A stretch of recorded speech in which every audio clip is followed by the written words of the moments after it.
Hello, malt mates. Hello, Whiskey Curious. Welcome to the Whiskey Bothy. I'm Ralphie. I'm your host, and welcome to Ralphie Review. It's me, but you know. 1093 extras. Extra opinion, perspective, content, and information. And I've just reviewed a decent, perfectly decent Scotch single malt called Old Pulteney, 15-year-old. You should find it on discount somewhere near you. If not at the moment, then it will soon. And it's unchill filtered, which is a good sign. But they have added caramel colourant because it really, really shows. So they've added a lot of caramel colourant to this.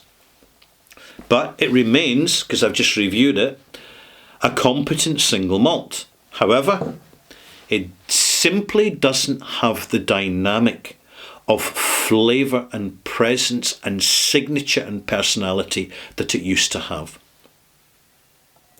I remember this, and particularly the 12-year-old, having a stronger marine or slight salty, briny character. The apple notes and the gooseberry notes, they were more fresh fruit, more tart, more sour, more bitter, more intense.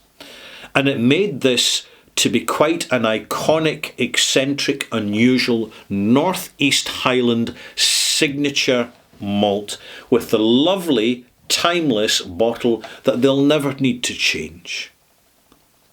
But there's an issue. The issue is that the whiskey world has moved on. I last bought a bottle of this 5 years ago in 2020. And I'd reviewed Pulteney 9 times before. But I'm not reviewing it so much now. And the reason is that the whiskey world has changed and expectations are changing as personal experience grows and awareness of what whiskey can be, what it should be, and the relative value that it represents in terms of affordability and reward for investment. So many luxury products out there make huge profit margins, vast profit margins for the producer who get the goods manufactured as cheap as possible in China and then finish off the final touch in some European country, stick a badge on it, and then they put it out at 1,000% plus markup. It's the games they play. But now it's been rumbled, people have got informed, and then people who are into expensive and luxury goods, they don't want to be embarrassed by being associated with failed brands or exposed brands.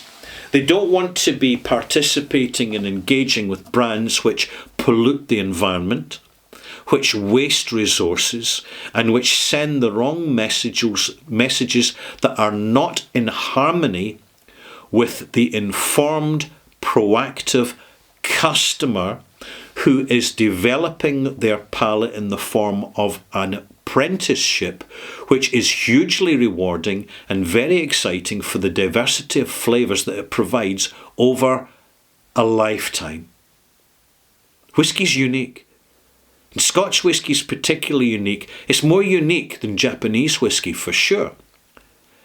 Because Japanese whiskey can contain Scotch whiskey and be called Japanese whiskey, but Scotch whiskey cannot, illegal for it to contain and be topped up with Japanese whiskey and then called Scotch whiskey. Scotch whiskey is one of the most highest standard regulated alcoholic beverages in the whole world. And the result is that we have this phenomenal diversity of flavour and reliable authenticity in the ingredients, the way it is made, the stills that are used, the water that is sourced. The narrative is authentic. And I think that it's a real shame that as time goes on, I see big companies, because of the distance that they have due to the scale of their operation and the isolation of their departments, that they get out of touch with the online narrative, which tends to be get dismissed as pesky, ill-informed cranks who've got nothing to do, better to do than talk about whiskey. Well, the whiskey industry better realise this small minority of cranks are doing a hugely important job in keeping the entire category relevant and alive and people interested. When people are getting into whiskey, where are they getting their knowledge? They're not getting it from magazines anymore. They're not getting it from experts anymore. They'll buy a couple of books, but that's all you need to do. Buy a couple of books. You've got the information, the historical information, and the official narrative, but it's time to move on. You need other people's experience. Other people, it's like a trade apprenticeship. You want to start a job as a plumber? Who's going to teach you? The experienced plumber. Sure, you can go to college and do little modular courses, but the real learning happens on the job. And it's exactly the same with whiskey. The real learning happens when you've got a glass and maybe you're on your own or in good company and you know it's a decent malt and you just take your time and enjoy it because there is no rush. And you refine your sense of smelling, the appreciation of smell of the amazing complexity that can only happen in the presence of ethanol alcohol. Nothing else delivers it. Nothing. And here we are, talking about whiskey. Lovely cloudiness in that glass, called Scotch mist. Always look out for it. It's a sign of authenticity. It's a sign of a brand that is less engineered. But big companies, they're increasingly engineering their brands. I can see it happening. It's happening with this. It's no big dramatic changes. It's just subtle little downscaling, downsizing of the sourness, the bitterness, the saltiness, to make it appeal to the younger generation's palate, which has been weaned on crunchy nut cornflakes and Pop-Tarts. In other words, very immature palates. And in a sense, they feel they need to have to cater to them, and to a certain extent they do. But what's happening as it happens is they're alienating the more experienced whiskey drinker who has become familiar with the dynamics of sensation range, the sweet, salt, sour, bitter and savoury, in greater portions, balancing off one another. I would tell you, when you really get into whiskey, when you've got a few years under your belt, you'll taste a good sour grain barley whiskey and you'll love it. You'll absolutely love it. It's what local barley's all about. Another thing is, and I've got to mention this, when I'm reviewing whiskies, I don't include boxes and containers anymore, and there's a reason for that. These are incredibly wasteful. When you see them, remember one very important thing, malt mates. You're paying for all this, not the distillery. You're the customer, you pay for it. The unwanted, wibbly-wobbly cardboard, all the unasked for flannel and narrative, the big dollops of plastic put into the lid to keep the whole thing stable. The whiskey industry believes at this moment in time that people want fancy dressed product in order for it to appeal to them. And this is completely wrong. Everybody who is civil and educated and environmentally aware wants less waste going into landfill and recycling tubs. We've got to look after this planet. And when distilleries are, I mean, the wine industry rarely does it. The bourbon industry doesn't do much of it. But the whiskey industry, particularly in travel retail and the supermarkets, are notorious for it. All the stuff's coming in a box.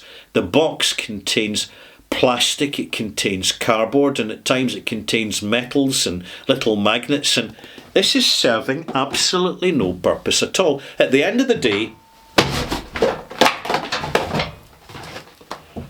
This is what we do with it so it'll fit in the bin.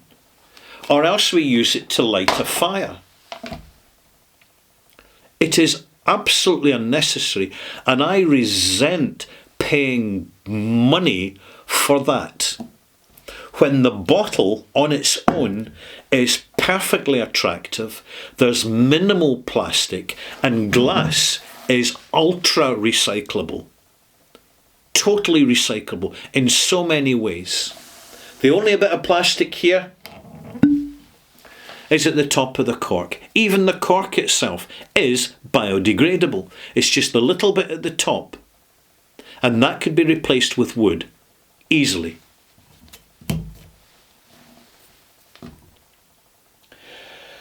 What more can I add? I'm going to conclude with this. Things are changing dramatically in the world around us.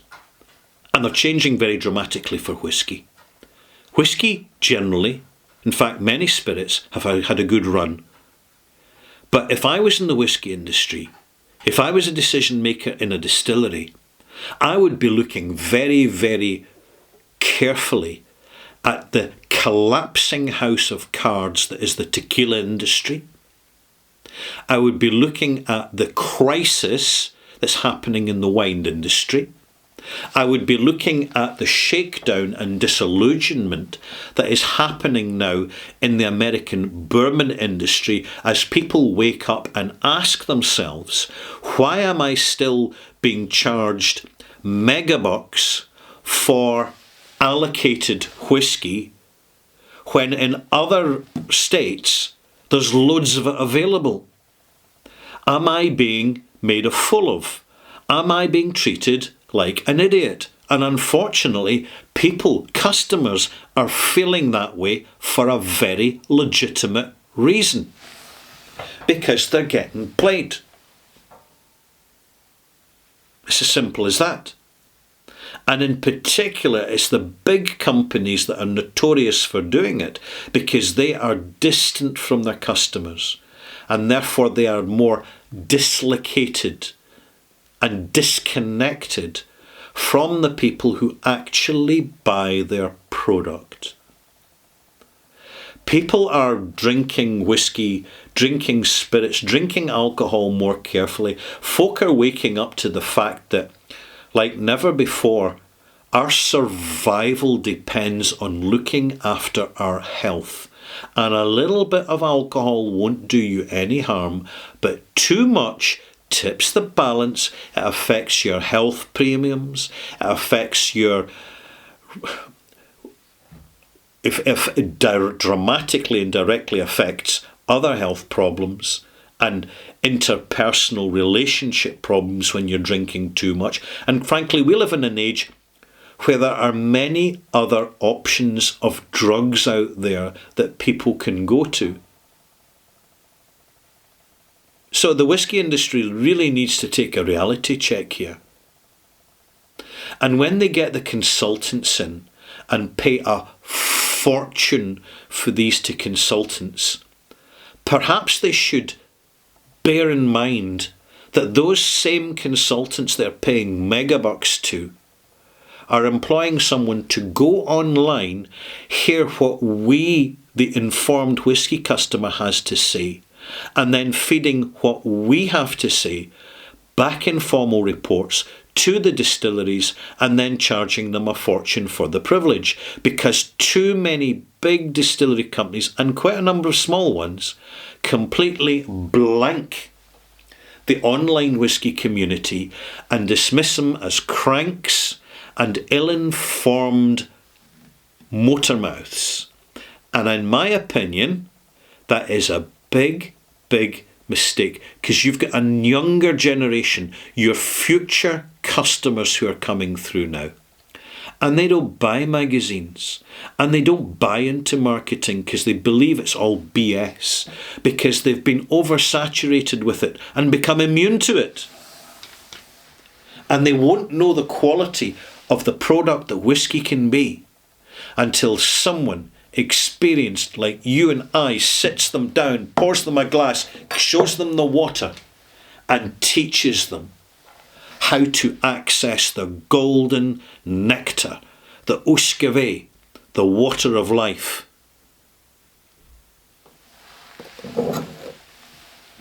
Thanks for watching.